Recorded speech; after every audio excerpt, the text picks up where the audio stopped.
It looks like a normal day of fun at Valley Lanes in Cybertsville, but looks can be deceiving. You see, this is the annual Bowl for the Blind tournament to raise much-needed funds for community services for sight. While everyone is having plenty of fun, the focus of the tournament is to fund the many services that this nonprofit organization provides to people of all ages who are visually impaired. This is our 18th year having this fundraiser for the Community Services for Sight, which is an organization that covers Luzerne, Carbon, and Schuylkill counties and takes care of and helps out children and adults with all kinds of vision impairment, including blindness. Joe Ersta has been a member of the board of directors for Community Services for Sight for over 3 decades. He also came up with the idea for this tournament some 18 years ago. I got involved years ago when it was called the Hazleton Blind Association. My father was involved with the local Lions. Lions clubs were all about sight preservation. I became a Lion like my dad and worked up through the organization. He then turned his concern to what was then known as the Hazleton Blind Association, now Community Services for Sight. It's just been a passion of mine. People don't take care of their eyes. You know, we don't take care of our eyes. Why, I don't know, but you blow your nose every day, you brush your teeth every day, you clean your ears every day. Get your eyes checked. You need to catch things early before it happens, and you can still be helped. That help is made possible by Community Services for Sight. Lori Lissant is the executive director. All of the funds that are raised today go to all of our programs in our local community to serve those who are blind and visually impaired. We serve clients who from birth all the way to 100 plus. So it goes to all of our programs such as our transportation program, our in-home services, our summer camp, and all of our monthly children's programs. Programs that are vital to so many people of all ages. We teach our young children independence.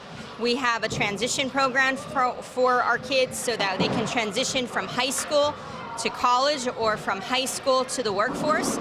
We teach our younger kids how to self-advocate and become very independent so that they can be successful as well. And our older population, we are doing things in their home to keep them inside their own home, independent, and out of a nursing home or a private facility. We teach them to continue to do the things that they always loved doing before they had vision loss. Funding is needed all the time. Unfortunately, the state and federal governments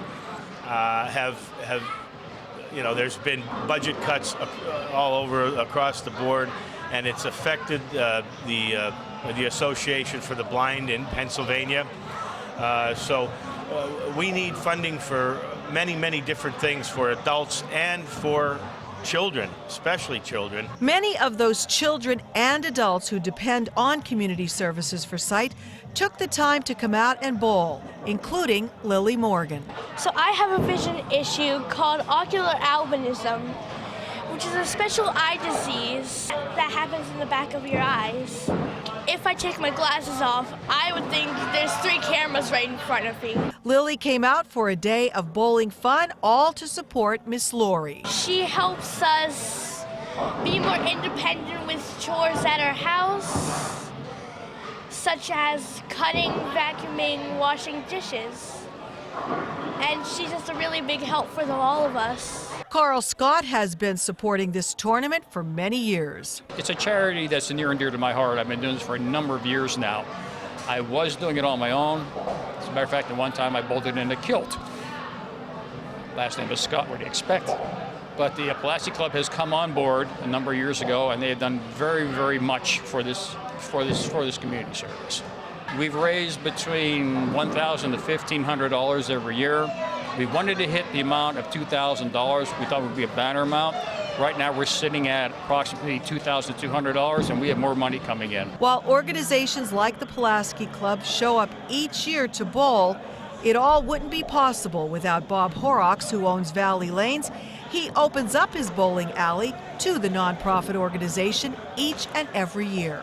Well, it's a great thing to get involved with, just to help the sight-impaired people, and it gives a great opportunity. It's a fun time. But what if this nonprofit organization was not here to help? Those hitting the lanes can't even imagine it. I don't know where these people would go or how they would get by. Obviously, there would be no care. Some of them are totally disabled and need constant care. Some are, visually impaired, but still legally blind. So without our organization, I'm not quite sure where all the families, and I'm sure it's somewhere up above 400 or 500 families in Luzerne, Carbon, and Schuylkill County, where they would go for this assistance. All the dollars that we receive, we use directly for service. So if we're not raising money, doing fundraisers, or if we didn't get state funds and things like that, we would not be able to stay open. We've had to cut back different things. Every year there's cuts between fundraising going down. Of course, just like at home, expenses continue to grow. So we do the best that we can with what we have available. Fundraising events like this tournament are crucial to keeping the services going. But we're always looking for volunteers to help with some of our different programs, some things right in our own office. If you are able to make a donation of time or money, you can contact Lori Lassant at 570-455-0421 or stop by their offices at 4 Brook Hill Road in Sugarloaf. Reporting for SSPTV News, I'm Lisa Sugart.